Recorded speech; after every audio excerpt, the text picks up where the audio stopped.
All right, y'all, we back with another video. It's your boy Rod, the Water God with Water God TV.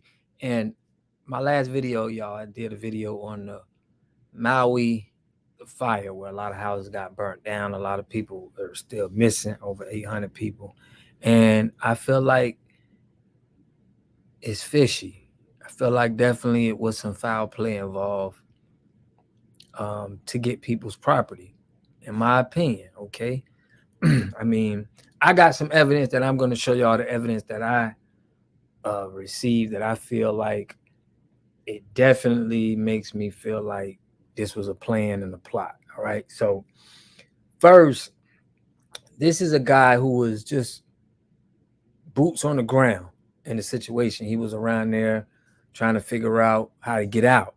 And he going to tell his story. And I'm going to play a short clip of him. And then I'm going to play you a guy who was just visiting there and how he had to abandon his car and get out, where it solidifies his story from another guy who's saying the same thing, as to where there were police cars that were blocking people from getting out. And I'm gonna show you the actual evidence for what he's saying, that it makes sense. So first, let me show you this little clip.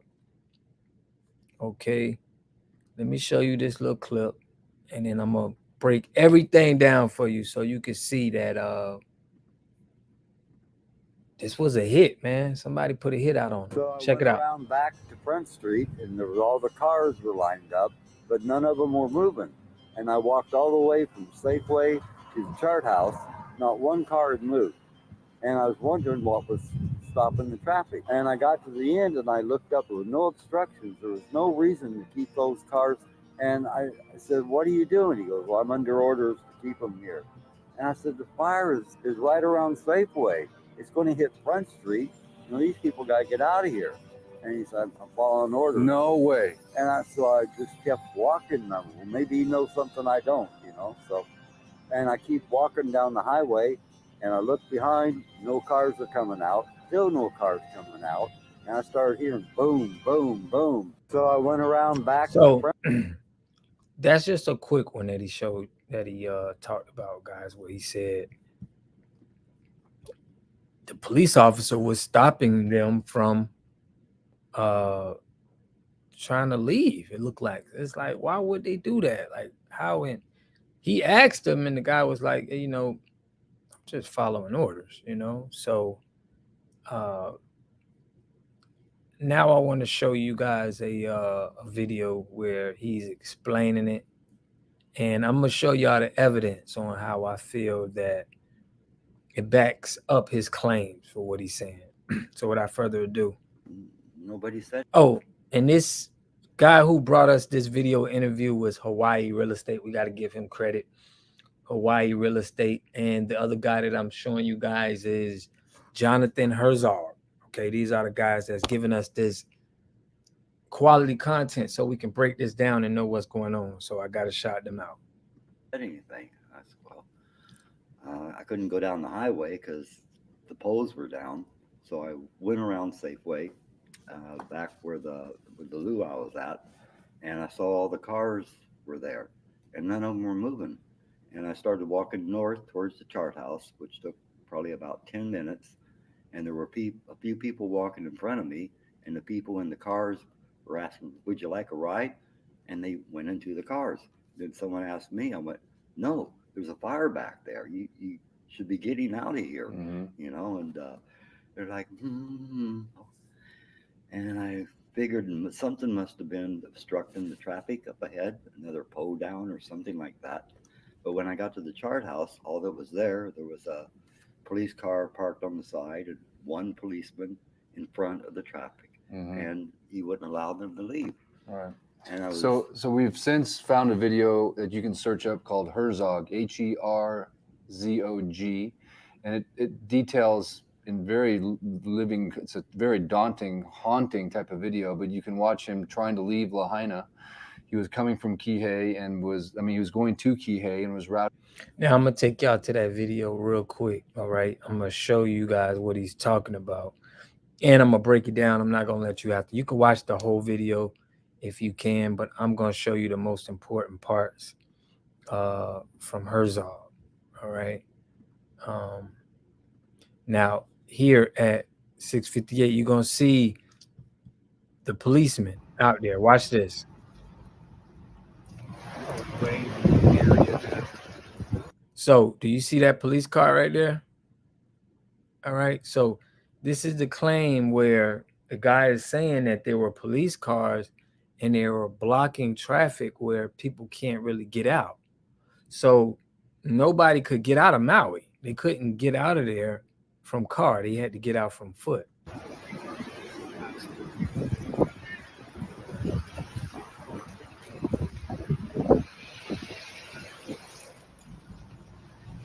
All right.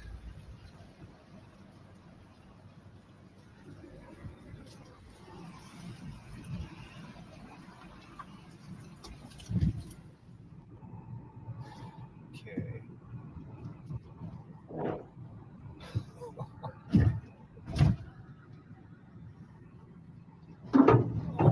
Okay. That one hit the top of the car. Now this guy's gonna have to make a decision too. He's gonna have to get out of the car because he's driving all around and he can't get out. This is the smoke drifting up from behind us out over the ocean. Check it out.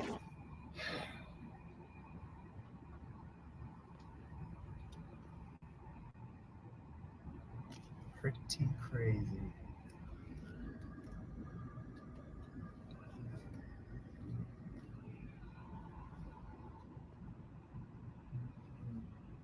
Just straight up smoke. Hmm.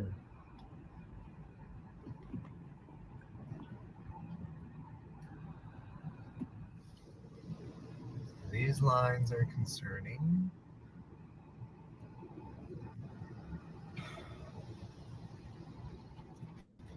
Absolutely insane. So this video pretty much went viral, y'all, where it's like it's almost had 1 million views. Y'all want to check it out? It's Jonathan Herzog. Okay.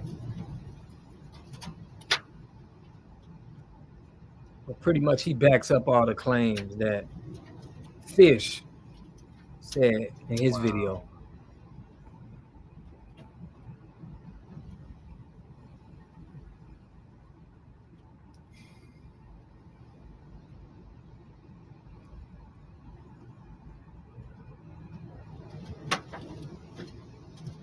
So you would ask, why is it so much traffic?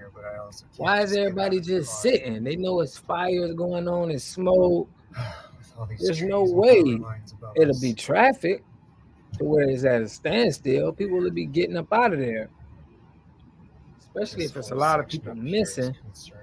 It just don't make sense to me. Okay, I will check back. So this is smoke from the fire, which is over there somewhere. The wind is blowing this way, so my goal is to get into the Kingdom Hall parking lot. I don't see flames or anything yet. That is my goal, is to get to the Kingdom Hall and hunker down.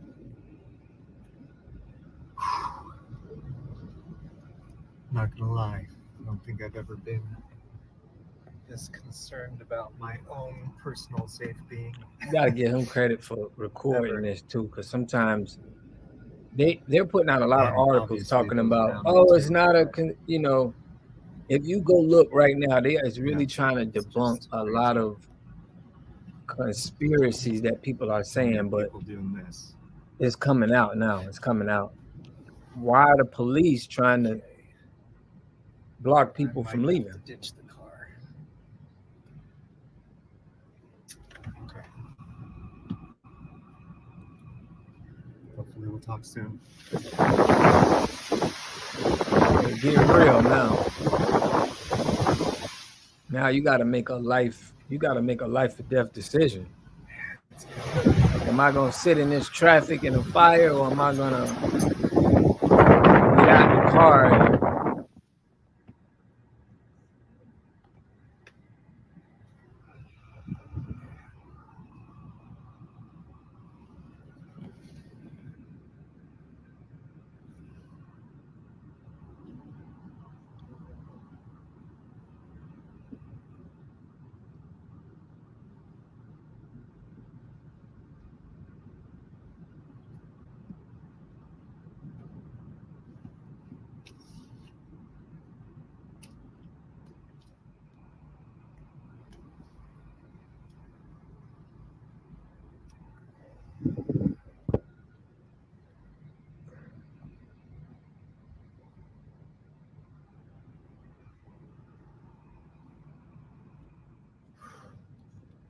It's getting pretty close. so he's saying it's now evident that the fire is real close, but you can see the traffic. I don't know, Like, man. you would think everybody would be getting up out of there. I don't want to just leave the car here because there's still other people. Like,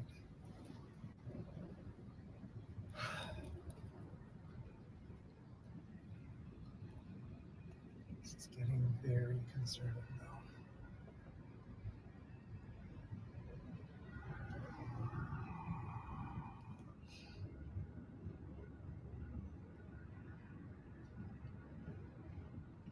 So if you can see, he's in traffic right now. So the question is, how is all of this traffic? Why isn't people getting up out of there and their cars can just get up out of there? Like,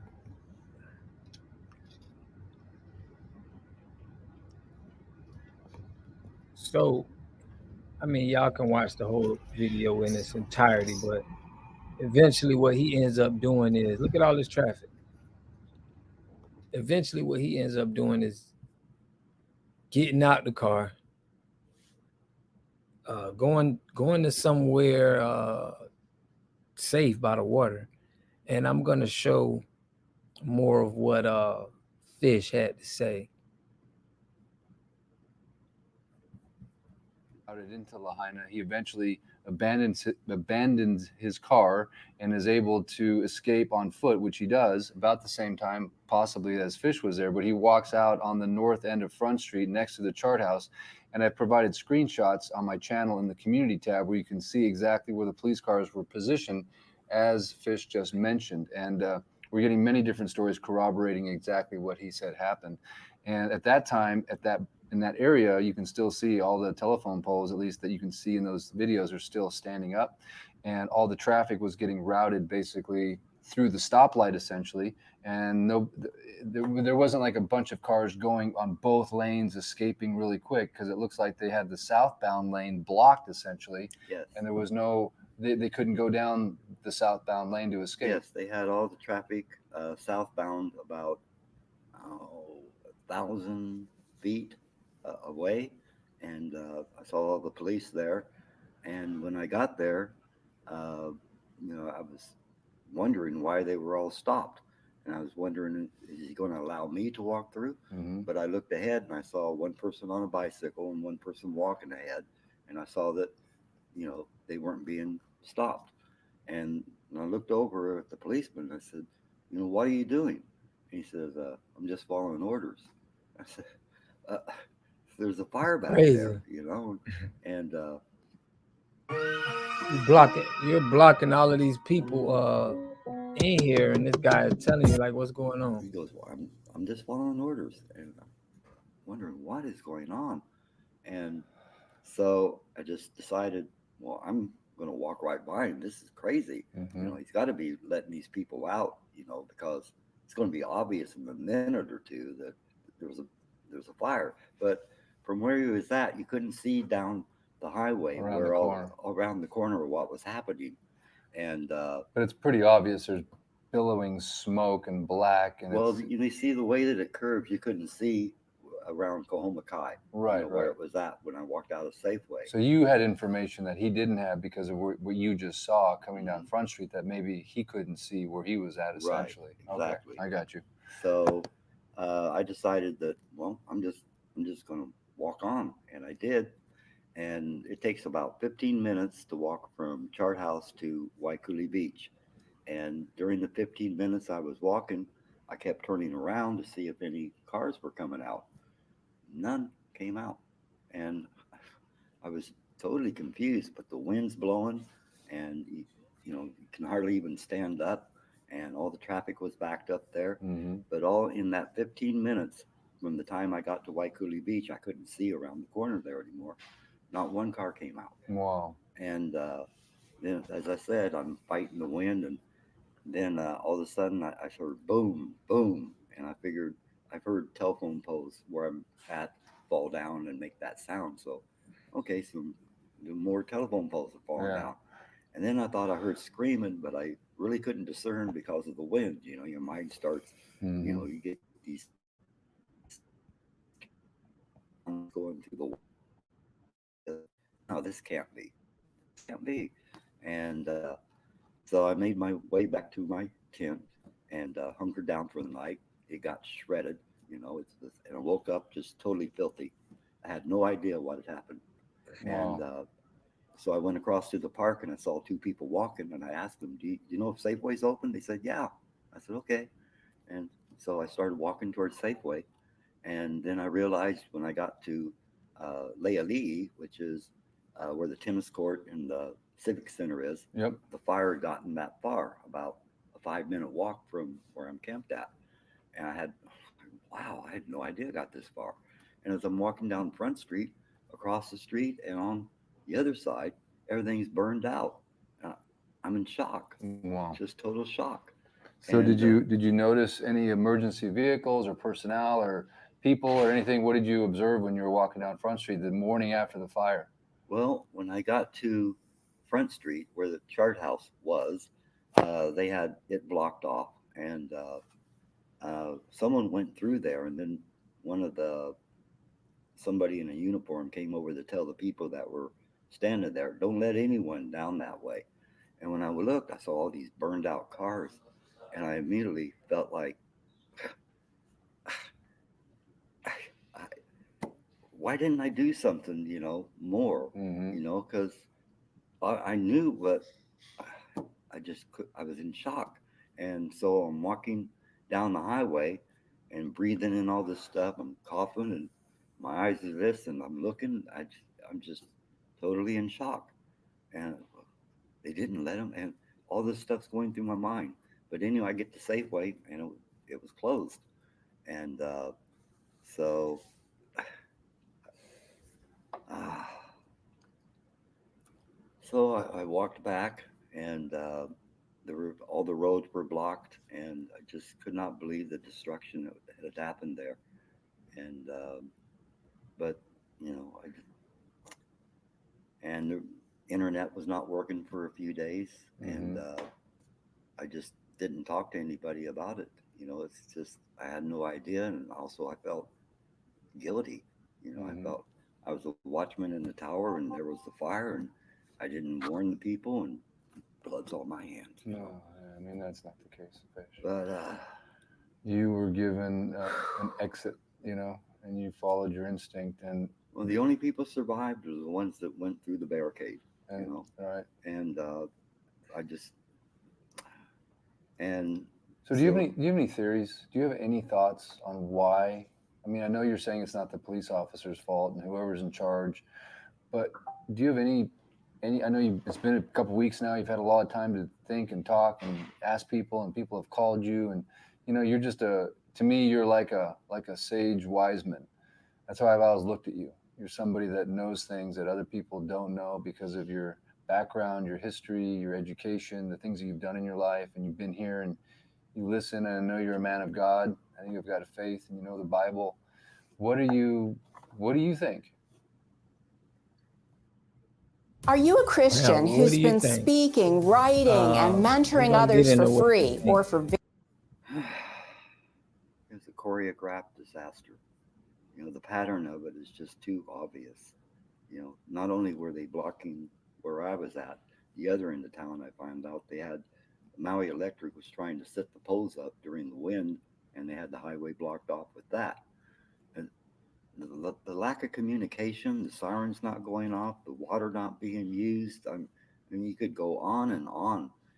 It's and He's saying it then don't they're make lying to sense. us It about looks the like people and the children. That's why a lot of people been contacting me because they want to know what happened to the kids. Well, all you got to do is extrapolate. There's 3,001 students in Lahaina. 1,000 of them have been accounted for. They're going to either alternative schools or online. That's 2,000 children not accounted for. And this has been weeks afterwards. And they're talking about 100 or maybe 850 or 1,100 that are missing. damn.